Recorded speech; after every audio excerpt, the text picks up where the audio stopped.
Hello and welcome to this lesson on public relations as a management function. I am Payal Arora and our subject expert today is Dr. Gowri Diwaker. She's been a public relations professional for many years. Today we will discuss PR as a management function. Various functions of PR in an organization: PR communication, public opinion and public policy, public relations and event management, ethics in public relations. By now, you may all be familiar with the term public relations, commonly referred to as public relations, that's PR. You may also be aware that public relations involves a two-way communication process between an organization and its public. Let us understand PR as a management function.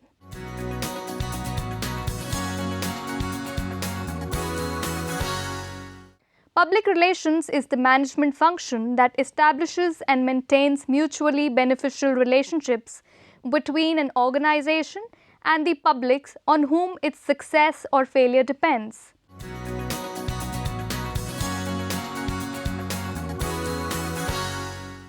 Public relations practitioners as two-way communicators interact directly with key publics, conveying the resulting information with recommendations to other members of the management team.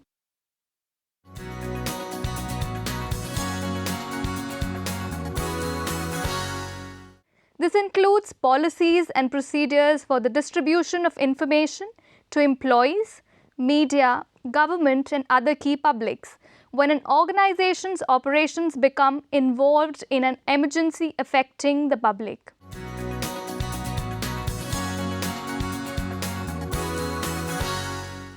This involves identifying problems, issues and trends relevant to an organization and then developing and executing a program to deal with them.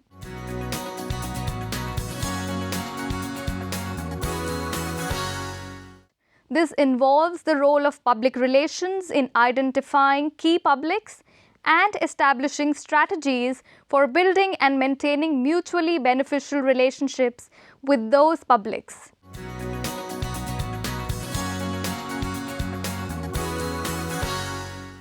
The planning and implementing of policies, procedures and strategies that demonstrate an organization's commitment to public and social responsibility, ethical behavior, corporate identity and reputation with key publics.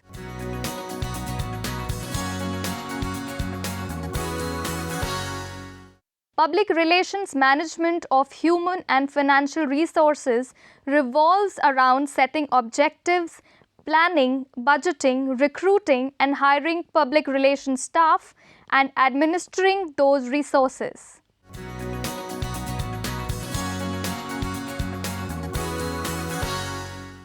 As preventive public relations, this role involves helping an organization recognize areas of potential danger and recommending needed changes before potential dangers develop into crisis.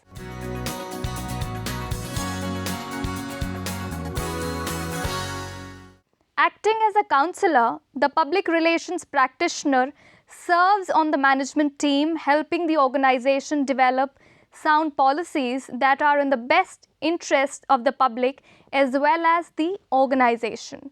The public relations practitioner integrates an understanding of the concerns and attitudes of key publics into the organization's managerial decision-making process. Now, let us understand these management functions of public relations in detail.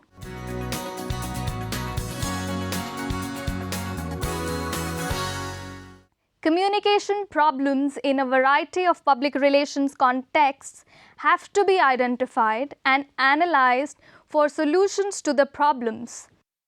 This requires planning, audience, research, content, effectiveness, language, editing and design of communication tools.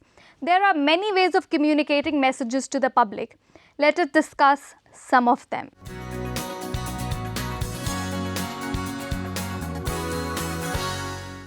Press releases are the most efficient way to communicate news to the press and a great way to disseminate messages to the public. but you have to ensure that your news is worthy of writing and distributing. Keeping in mind your audience, the press release should be selectively sent to those reporting on these issues. Press releases should be written in a style that is called an inverted pyramid.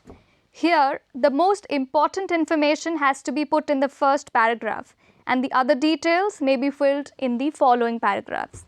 By reading the first paragraph, the editor should get your news. The golden rule of press releases is that the shorter it is, the better.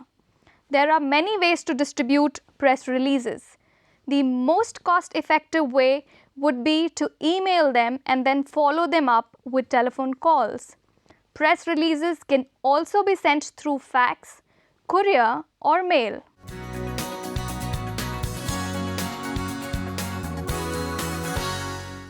Media relations is proactive, consistent contact with reporters, editors in your market space. This is sometimes considered the most difficult public relations vehicle as it requires continuous contact with the media. Media relations is a process when it is constant and carefully crafted. For this, one or two dedicated marketing professionals who find time and energy to constantly give information to the press on the company's latest announcements are required. However, this is also the most rewarding public relations vehicle as strong relationships with the media results in quality articles. The internet has changed the dynamics of media relations. Emails can not only cut press release distribution costs, but can also reach media outlets instantly. Media relations also complements other public relation vehicles. For example, when you send a press release, it should be followed with a phone call or email to explain the importance of the news.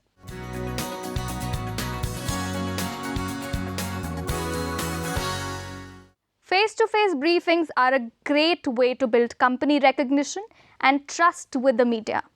The company spokesperson can tell reporters about a new product or service and demonstrate the product or service. These meetings could be used to develop long-term relationships with the media. It is important to keep a media kit handy along with the strongest messages to make a good impact.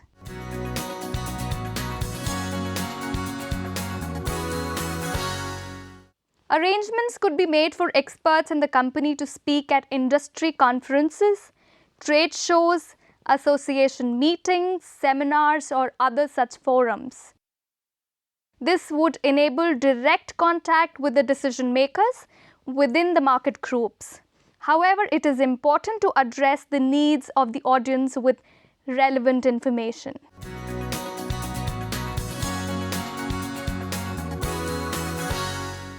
Exhibiting products, services of a company at a trade show is an effective public relations vehicle. The media needs to be pre-briefed about the show to get more attention. Briefing materials of the company should also be left in the press rooms and information kiosks and posted online through the organizer of the show.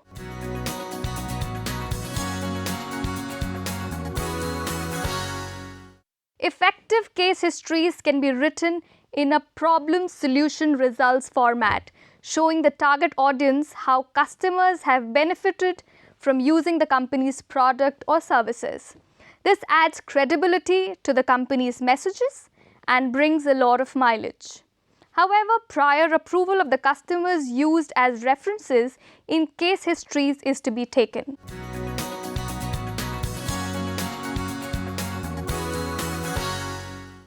Corporate and product awards add credibility to the company and message.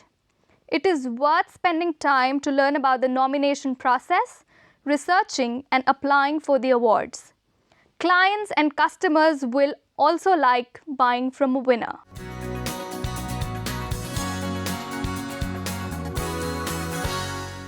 These articles will help position the company as authorities in the market space. These can also be used as sales tools by sending reprints to current and potential customers.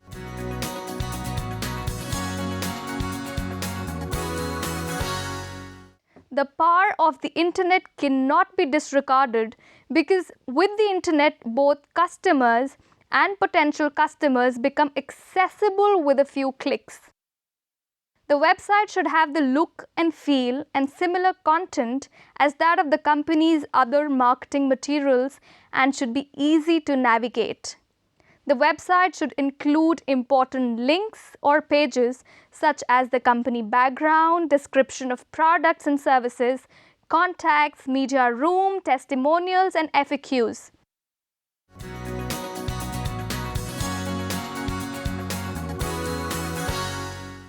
A corporate identity package will give the company a big business image and is significant in the branding process.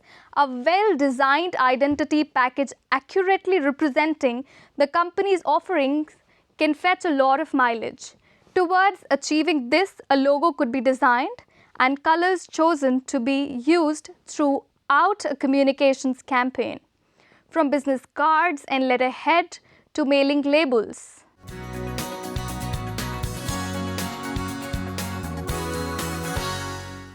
What do we understand by the term public opinion? Public opinion is the aggregate of individual, or public opinion can also be defined as the complex collection of opinions of many different people and the sum of all their views or held by an individual about a social or political topic. The meaning of public opinion has changed dramatically over time. In this context, it is important to know the mass media effects on public opinion.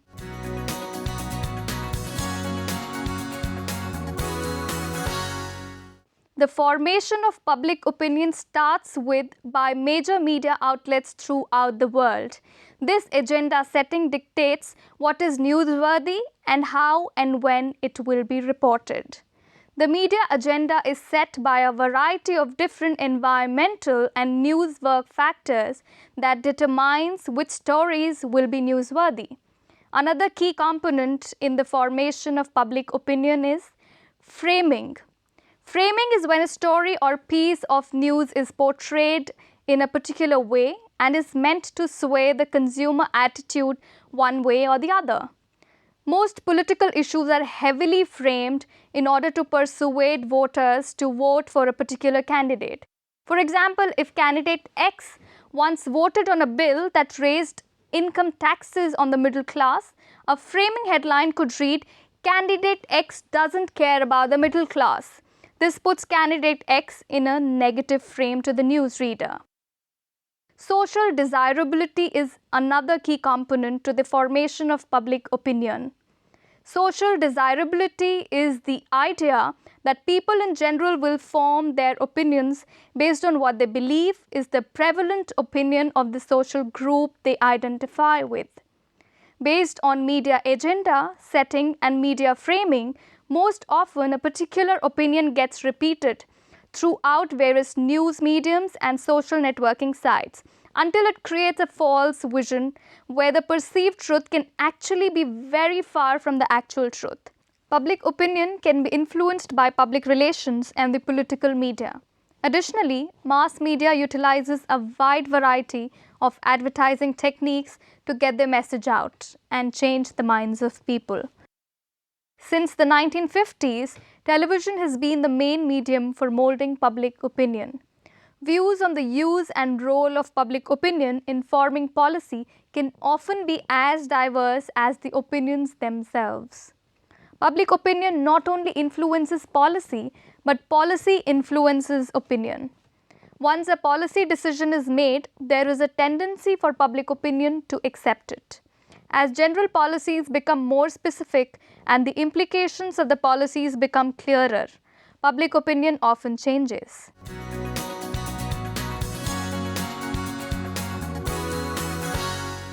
Event management is the application of project management to the creation and development of festivals, events, and conferences. Event management involves studying the intricacies of the brand, identifying the target audience, devising the event concept, planning the logistics, and coordinating the technical aspects before actually launching the event. Post-event analysis and ensuring a return on investment have become significant drivers for the event industry. The recent growth of festivals and events as an industry around the world means that the management can no longer be ad hoc. Events and festivals such as the Asian Games have a large impact on their communities and in some cases the whole country. Many industries, charitable organizations and interest groups will hold events of some size in order to market themselves, build business relationships, raise money or celebrate.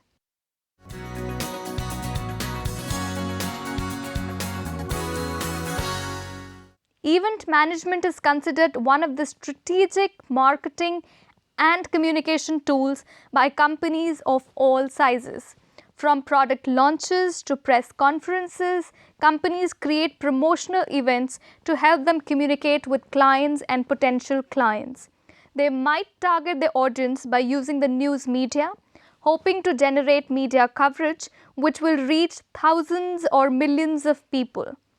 They can also invite their audience to their events and reach them at the actual event. The event manager is the person who plans and executes the event. Event managers and their teams are often behind the scenes running the event. Event managers may also be involved in more than just the planning and execution of the event, but also brand building, marketing, and communication strategy. The event manager is expert in creative, technical and logistical elements that help an event succeed. This includes event design, audiovisual production, script writing, logistics, budgeting, negotiation and of course, client service. It is a multi-dimensional profession. An event architect is an event manager who becomes involved at the early initiation stages of the event. Especially for larger public events, at the initiation stage, the event architect needs to make crucial choices and decisions related to the creative concept and design of the event. In-depth technical design knowledge and full understanding of how to communicate a company's message across the public are needed in order to make the event effective. If the event manager has budget responsibilities at this early stage, they may be termed an event or production executive.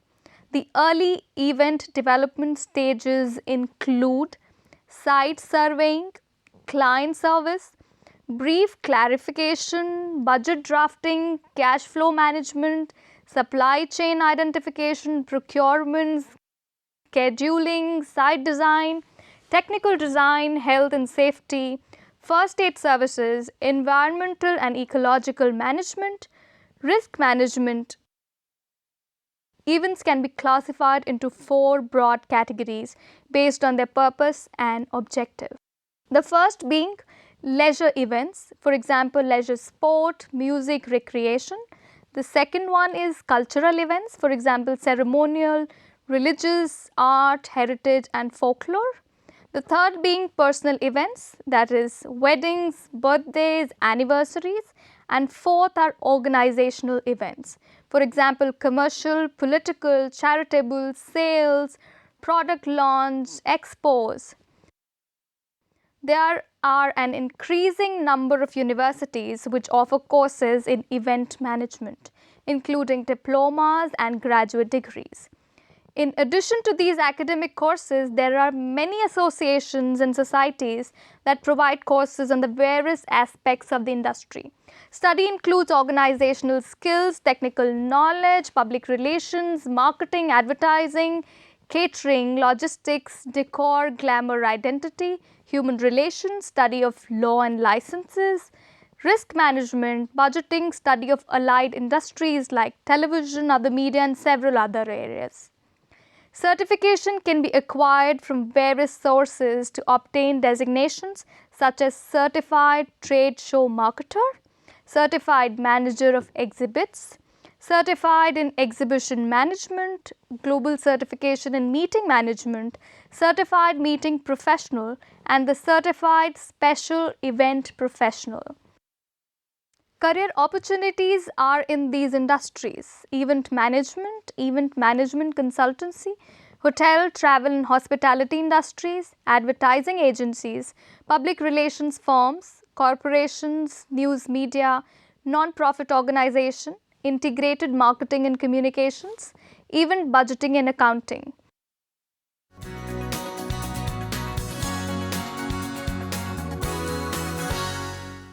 Sustainable event management, also known as event greening, is the process used to produce an event with a particular concern for environmental, economic and social issues. Sustainability in event management incorporates socially and environmentally responsible decision making into the planning, organization and implementation of and participation in an event. It involves including sustainable development principles and practices in all levels of events. Organization aims to ensure that an event is hosted responsibly. It represents the total package of interventions at an event and needs to be done in an integrated manner.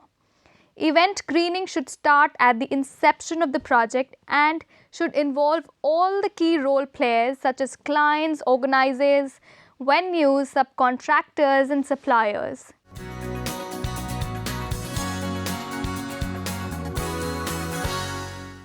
Let us now try and understand the ethics have to do with public relations.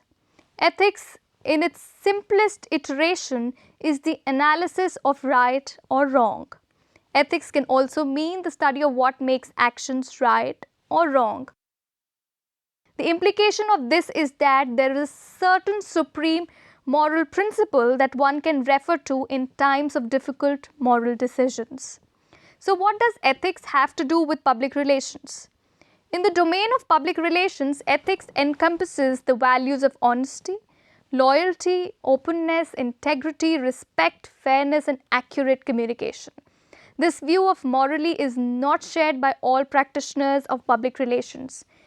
Historically, the view of the general public of public relations practitioners are related to unethical practices, untruthful and misleading messages. Some pundits even go to the extreme of suggesting that ethics cannot exist in the context of public relations because the practice itself is of manipulation, persuasion and propaganda.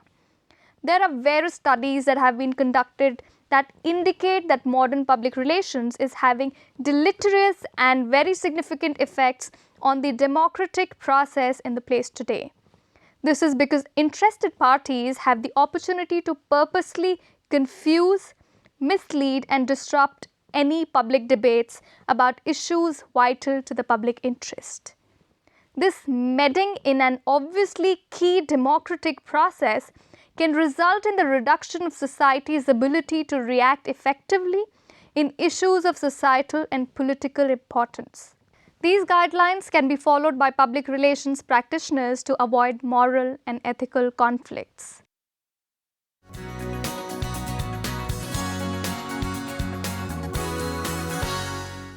Professionals in the fields of public relations must have knowledge and focus on ethics before they encounter a situation of difficult moral decision.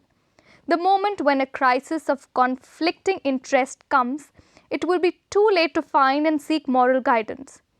Practitioners must be fully familiar with the ethical values of their organizations before these values are put under public scrutiny.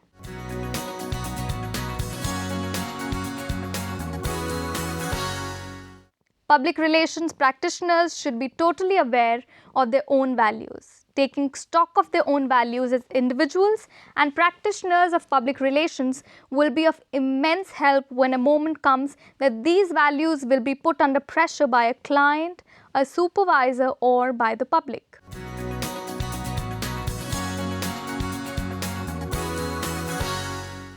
Be vigilant of and identify issues that have the potential to become ethical dilemmas. The failure to identify and act on ethical issues will often result in costly failures and public relations debacle for the organization concerned. Early identifications of ethical issues will allow more time for analysis, discussions, research and resolution of these issues. A proactive position is easier to take rather than merely reacting to issues that have been brought to light by the public or by the media.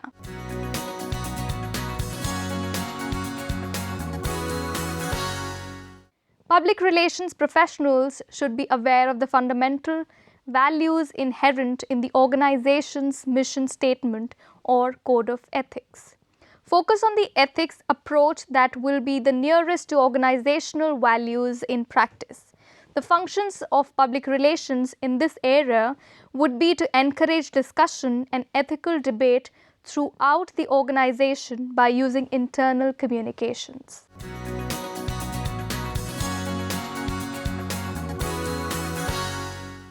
Educating top-level management of the capabilities of public relations beyond media relations in the resolution and prevention of ethical dilemmas can contribute to the success of the organization by the utilization of issues management, relationship with publics, and conflict resolution methods.